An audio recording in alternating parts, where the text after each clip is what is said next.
The Turnchapel and Oreston area of Plymouth boasts of beautiful little villages and coastal terrain, with access across the Lara Bridge, originally designed by James Meadows Rendell in 1869. The thriving Plymstock area used to be served by a rail connection from Plymouth Station terminating at Turnchapel.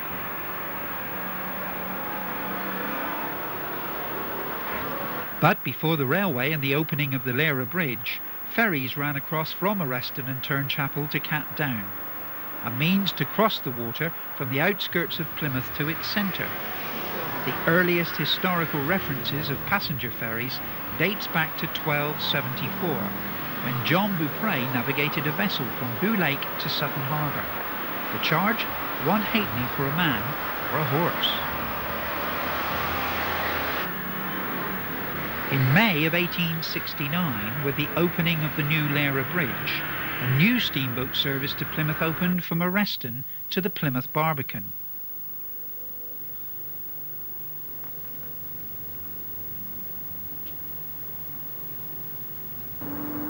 On its way from Oreston, it took on passengers at Turnchapel, today a delightful little coastal village which harbours a sizable marina with beautiful views of Plymouth Hoe across the bay.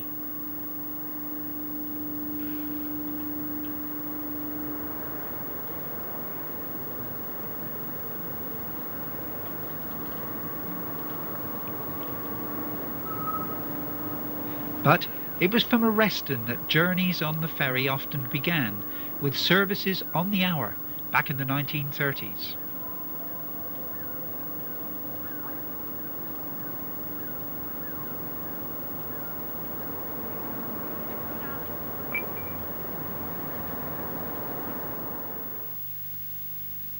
Back in 1938, the sound of a ferry's hooter stirred passengers to urgent action to come aboard.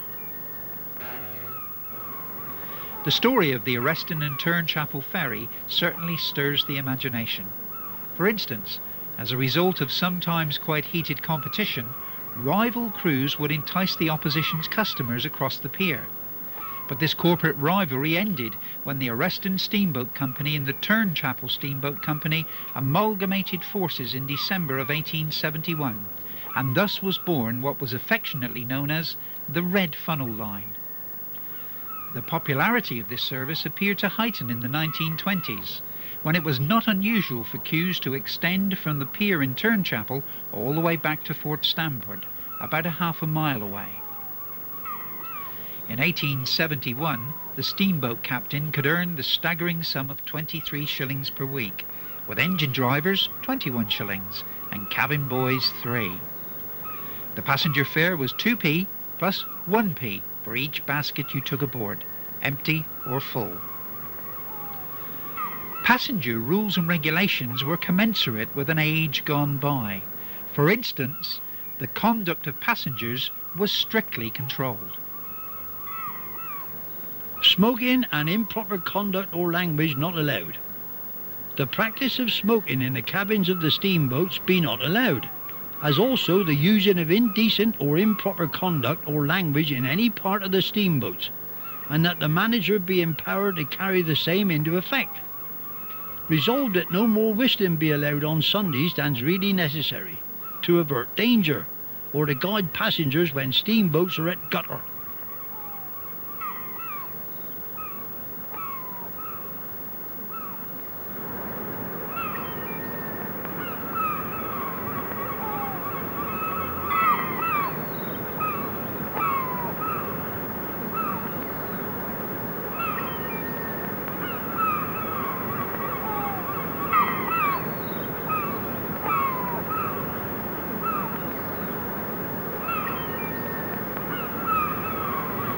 Cyril Miller's 16mm camera was a familiar sight to the crew members back in 1938. For many months he carefully filmed and edited this nostalgic documentary footage of a journey from old Oreston into Turnchapel and across the water to the old Plymouth Barbican.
As the ferry approached Turnchapel on its way to the Plymouth Barbican, passengers could well have been returning from a day excursion to see the beauty of Radford Woods and duck ponds. This trip was a favourite with Plymouthians on summer evenings and at weekends. Before the Second World War, passengers could spend 45 minutes on board a ferry for just 3p, exploring the interesting waters of the Catwater and Plymouth Sound. Joan Connell, who lives at Hoo and is now retired, remembers with great affection her journeys on the Oreston and Turnchapel ferry. It was the only transport in the village of Turnchapel at that time, because the bus service was in the next village, which meant we'd have to walk around Hoo Lake to the next village. So the ferry boat was used frequently.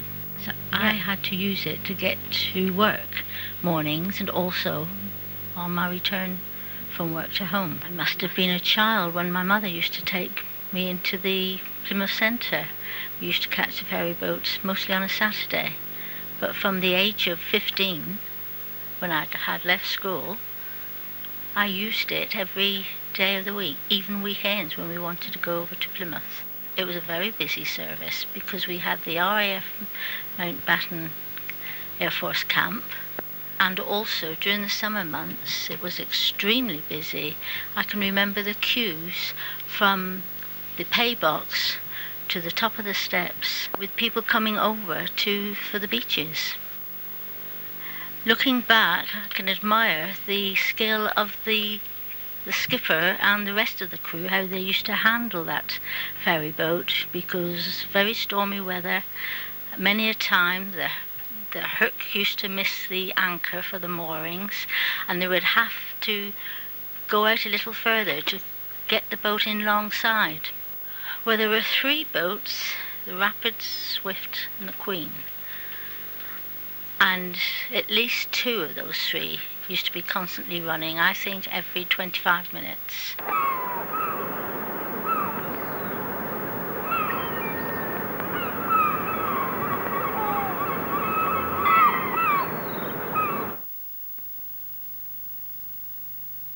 A catalogue of disasters surrounded the steam ferry Swift.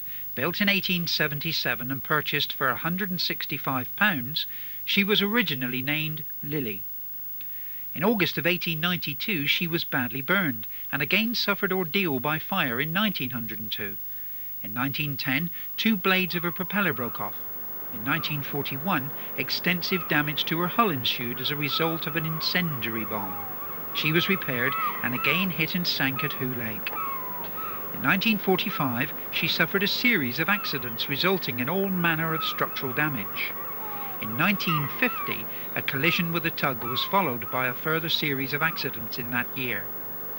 In 1954 she caught fire again and had to be rebuilt. In 1962 she was wrecked and partly sunk in a severe gale that hit the coast. But then the original company had been sold due to declining business, and the new owners placed the company into voluntary liquidation on the 27th of May 1965. This ending almost 100 years of ferry crossings from Turnchapel in Oreston to Plymouth.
man's means to cross the water will never end.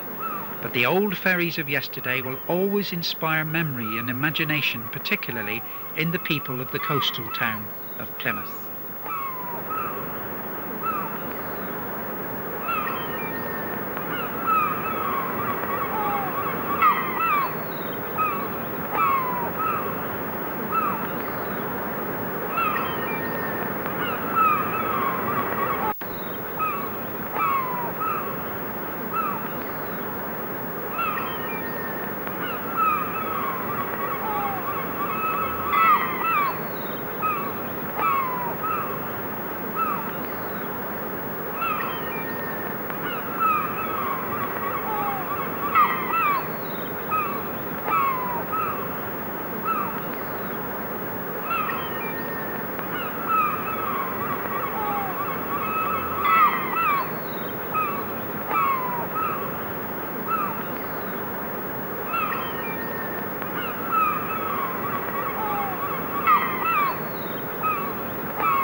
And so, Plymouth has its links to Tor Point by ferry, descendants from Jemima and other ferries scattered about the harbours to Turnchapel and the Catdown. And while one might have assumed that the traffic problems had ceased with the construction of the Tamar Road Bridge, that bridge now carries more than 15 million vehicles annually, and the number is increasing every year. So, what next? Bridging the Tor Point link? Constructing a second road bridge further upriver? Who knows? Only time will tell. But what has to be done will be done, so that people can move freely over land and water.